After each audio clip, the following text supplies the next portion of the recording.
Hey, Dr. Jon Finn here. Welcome to the Habit Mechanic podcast. Right now, you can get my new best-selling book, Train Your Brain for the AI Revolution, at tougherminds.co.uk.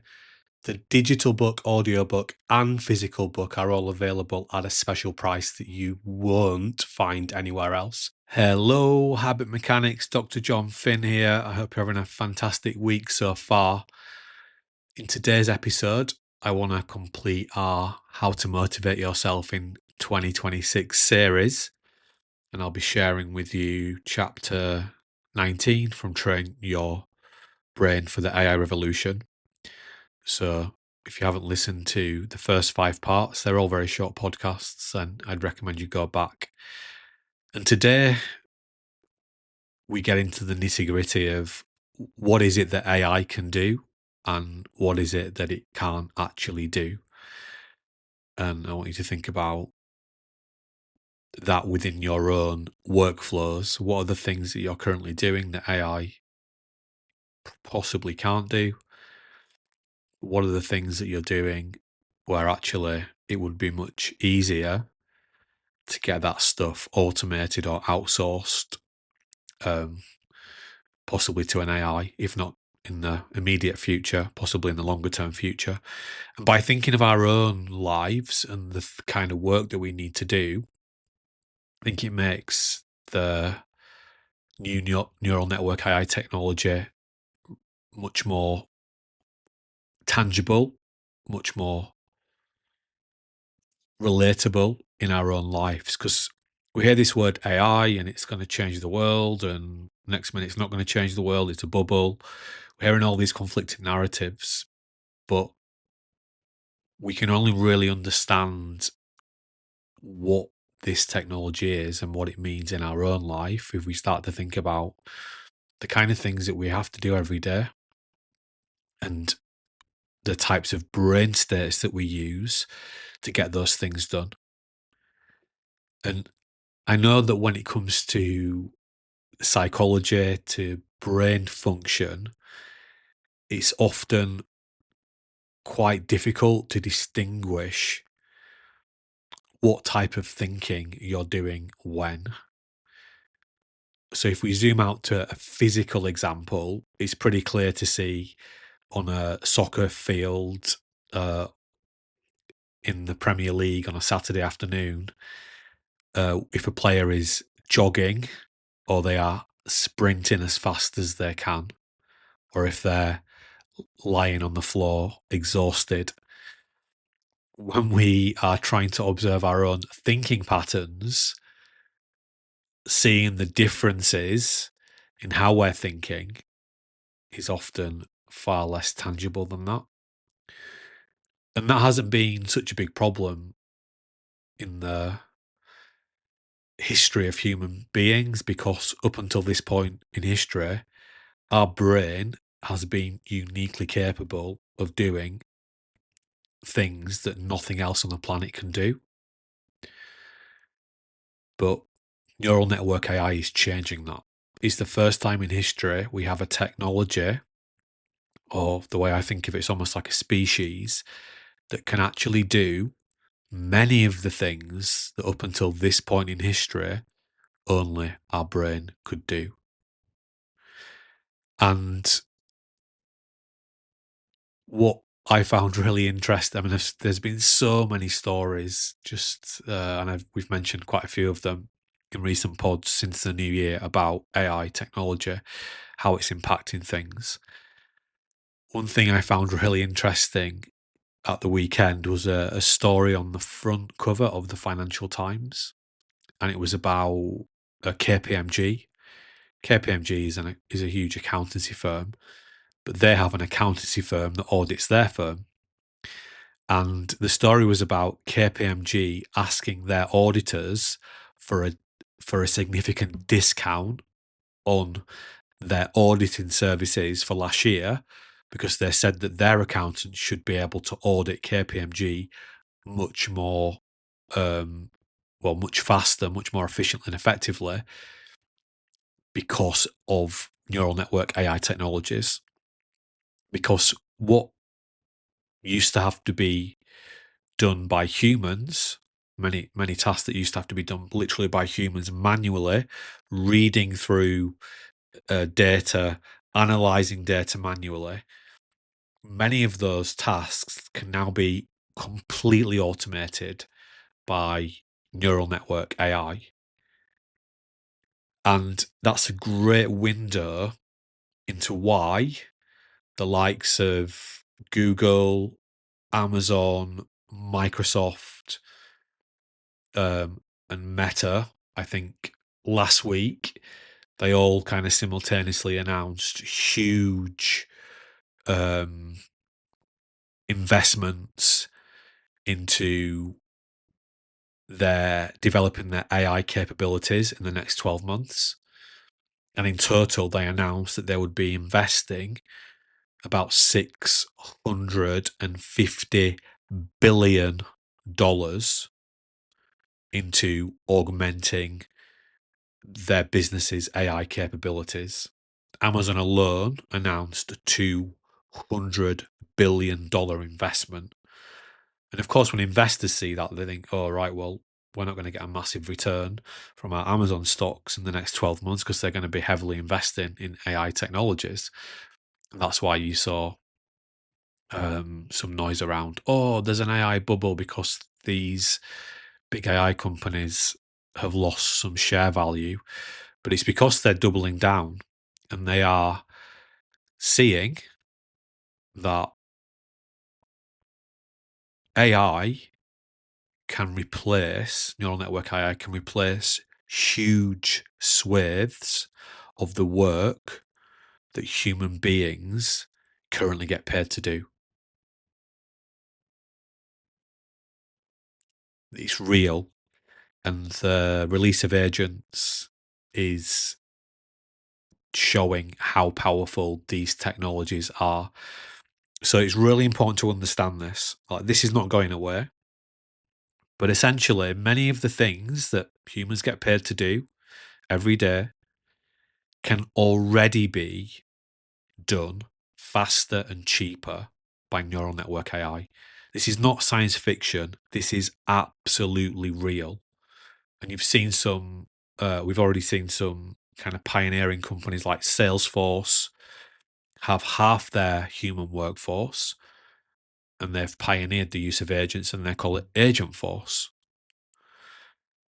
So, for the first time in history, many of the cognitive tasks, many of the things that humans did, with their brain, sitting at a computer, that were only ever able to be done by humans, can now be done by neural network AI, and it can be done cheaper and faster. So what the likes of Amazon and Google and Meta are betting on is that they're going to be the workforce providers of the future. And in fact, even 12 months ago, Microsoft were talking about use AI, it's cheaper than humans. And we're seeing businesses now, they're figuring out, how do we actually integrate this technology? Which roles don't we need anymore? Which roles can we kind of collapse? What we gonna need our humans to do differently? And I know I'm talking very clinically here, because I'm just trying to distinguish between AI and people. But we are on the cusp of a huge change in how we live and how we work, because many of the things that we previously had to do with our own brain, we don't have to do them anymore. And of course, as you know, I think this can be a massive benefit for humanity if we get it right. We can't get it right if people don't really understand what it is, and they're just sleepwalking and saying, no, no, no, complete nonsense. I have not read or heard one credible argument against this technology. And I'm looking all the time. I'm a trained researcher, I have a PhD, and I'm trained how to synthesize information. and look for compelling arguments in things. And I just don't see any compelling arguments that says AI is not going to be everything that Amazon, um, Microsoft, Google, etc. think it is going to be. But right now we're sort of in the experimental stage, and that means that if you haven't gone there already, you need to start thinking about your own workflows through this lens. Because if we want to be healthy, happy, and high performing in this AI revolution, then the key thing we need to get good at is doing what AI can't. And that's why I wrote Train Your Brain for the AI Revolution as a gateway into understanding this. And the key thing to understand when you're thinking about what is it that AI can do, what is it that it can't do, the key lens to look at this through is through your brain and how your brain works. Again, neural network AI, it's designed to work like our brains. So anything that our brain can learn to do procedurally, this technology can learn how to do. And most of what most people do every day are procedural tasks. They've learned how to do them through these logical steps. When the steps are not so logical, then AI is not as good at doing those things. But let's just go back to basics on the brain state, and our brain states. So our brain literally is like a battery. It runs on chemicals and electricity. And that means it only has a limited amount of charge in every 24 hours. And broadly, we're operating in 3 brain states.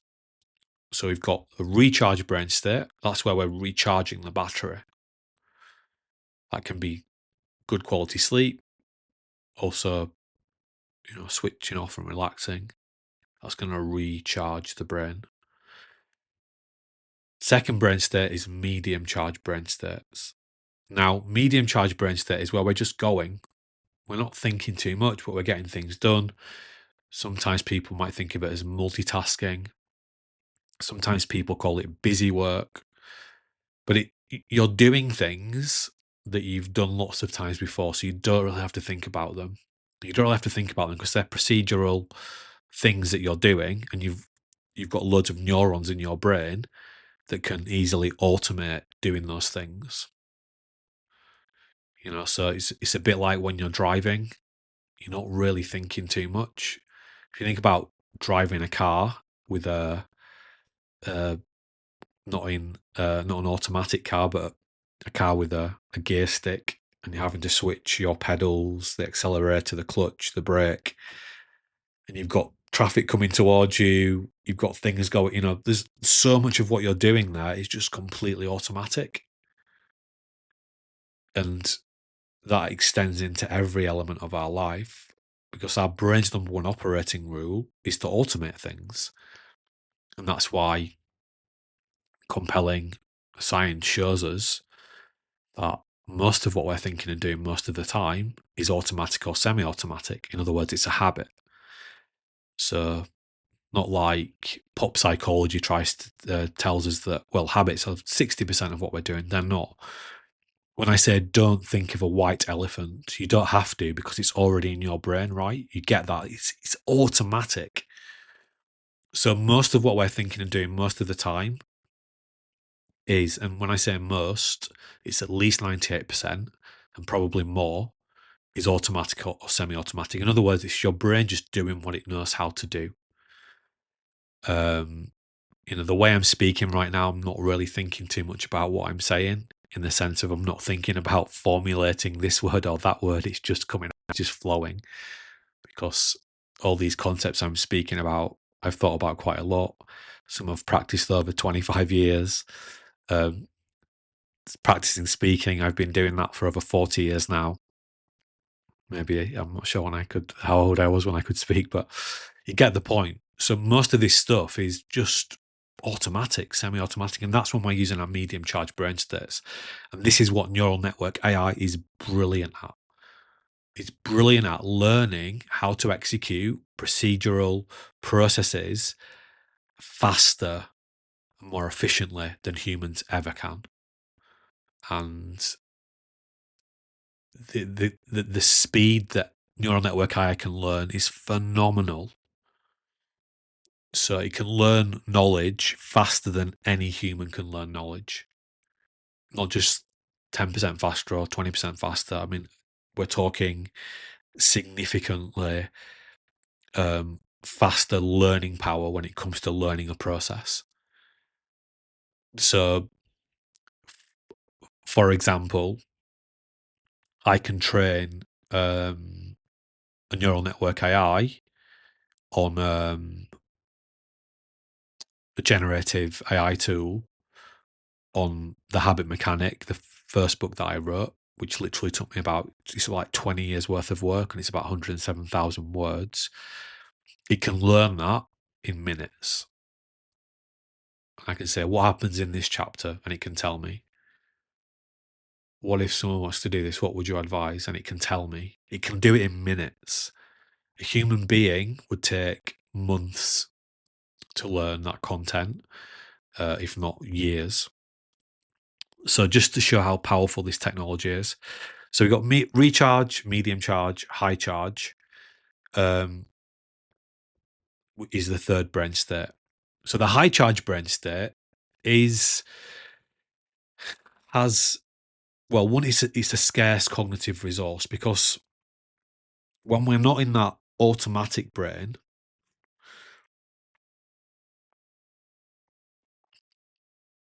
that's when we're accessing the high charge brain state.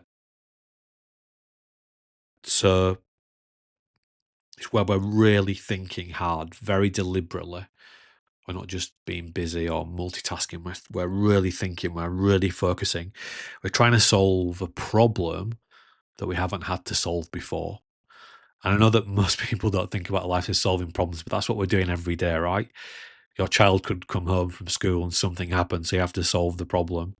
You may be making something for your evening meal and you don't have the right ingredients, so you think, okay, what can I do in there instead? You may have a new client that has a new demand and you're trying to work out, okay, how do we deal with that? Your car might have broken down for the first time and you're not sure how to fix it. We're designed to solve problems, but it takes a lot of conscious effort and energy, and our brain only has so much energy in it out in every 24 hours. It's like a battery, literally. So these high charge brain states, some elements of them are uniquely human, where we can connect lots of different ideas together in real time and apply them to the real context of the real world that we're living in. And AI is not so great at doing that right now. And that's the key, is that if we want to be valuable to our own business, to the business that we work for, but just in our own life, then we need to break those habits of just being in our busy, multitasking brain state all of the time.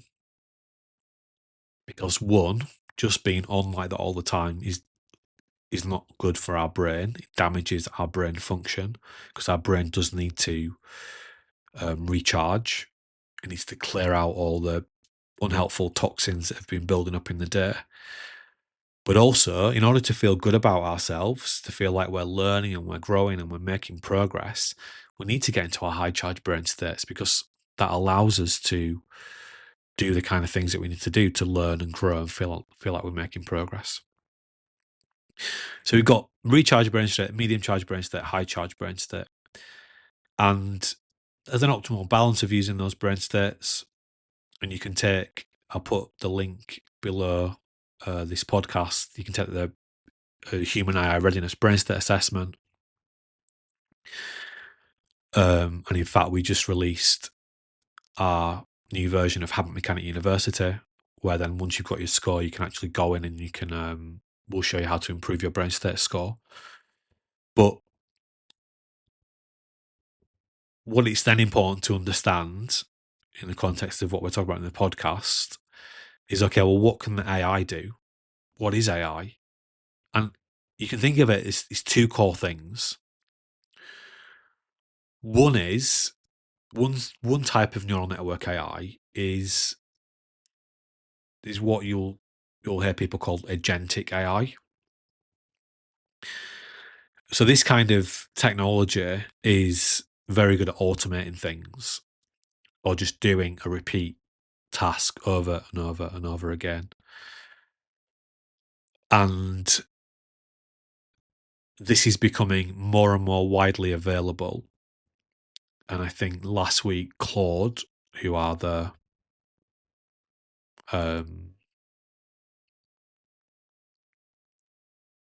some see as the ethical rival to ChatGTP. I don't know how real that is or not, but it's a very, very powerful tool. They've released their own agents. So these agents will do things just on autopilot. And just one basic example is they will go in and they'll reply to emails for you. You set rules around it. It's not going to reply to any old email, but you set rules around it. People unleash these agents. The closest thing that I've seen work well in the past, similar to this, is tools that you use on social media where they post for you, and they will even do some levels of replies and bespoke messaging, etc., like that.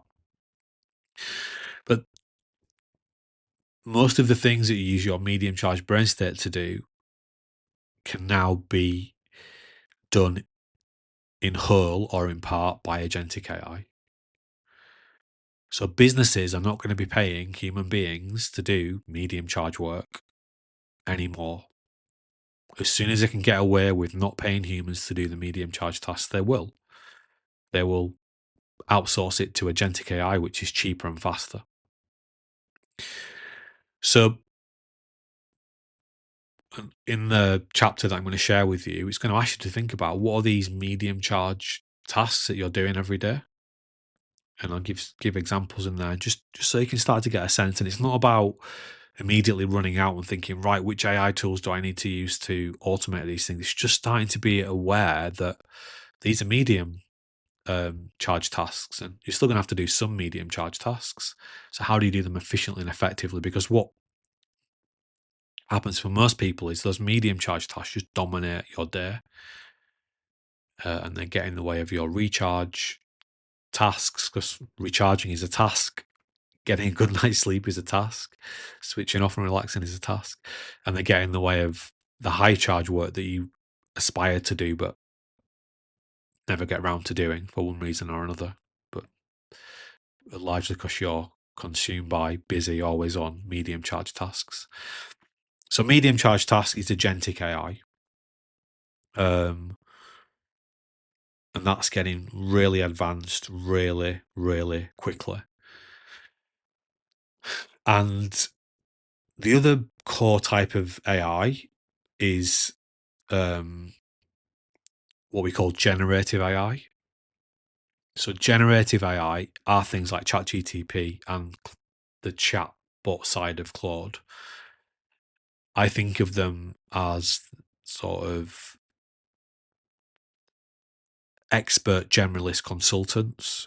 You can work with them on different complex tasks, but they can't do everything by themselves. They can't execute things autonomously. It's almost like a co-worker or even an employee. So instead of hiring, a marketing consultant, you might work with generative AI tool. Instead of hiring a proofreader, you might work with the generative AI tool. So these consultants, and now instead of hiring a lawyer, literally you can work with these tools. And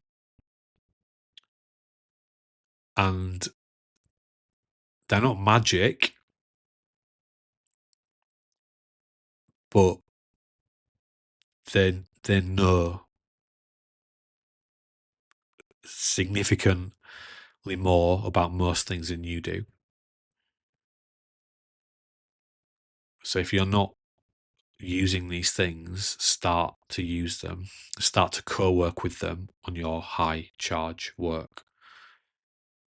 This software you have at your fingertips, the generative AI, it's $100 billion software, which, some of it you can use for free, or you can pay a small subscription fee. So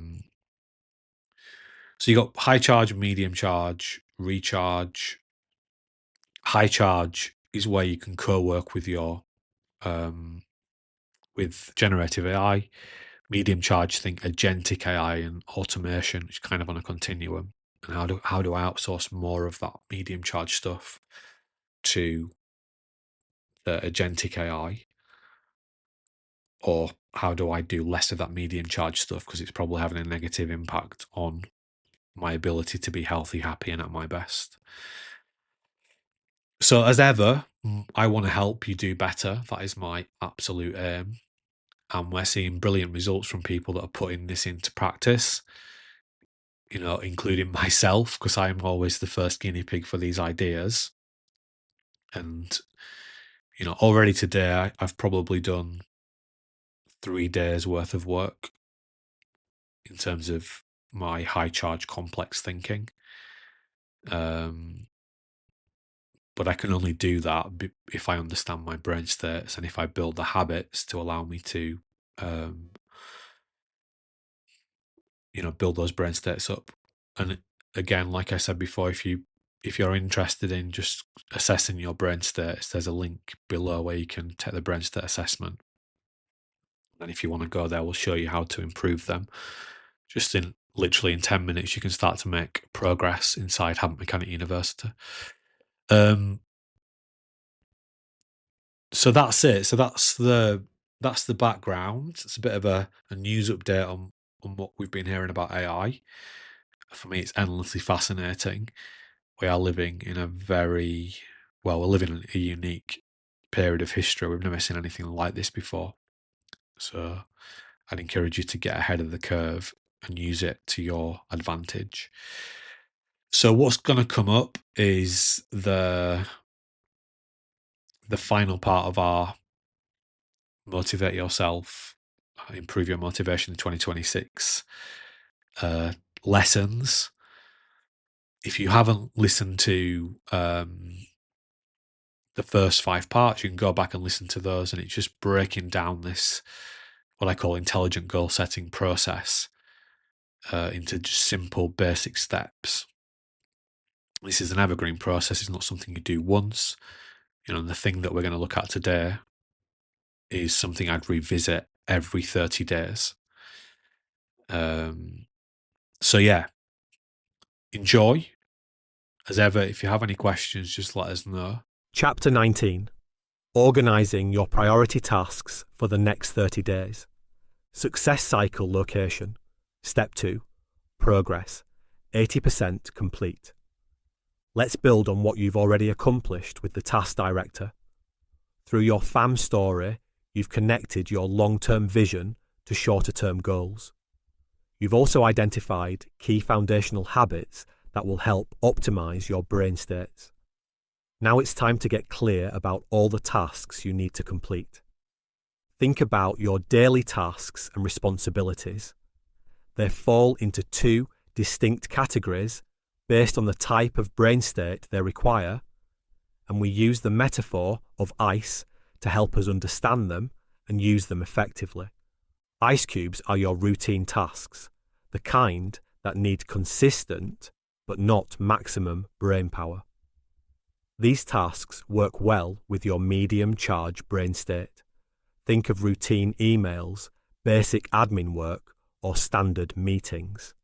Many of these tasks can be automated or semi-automated with AI tools. Ice sculptures are your complex tasks, the ones that demand sustained premium thinking.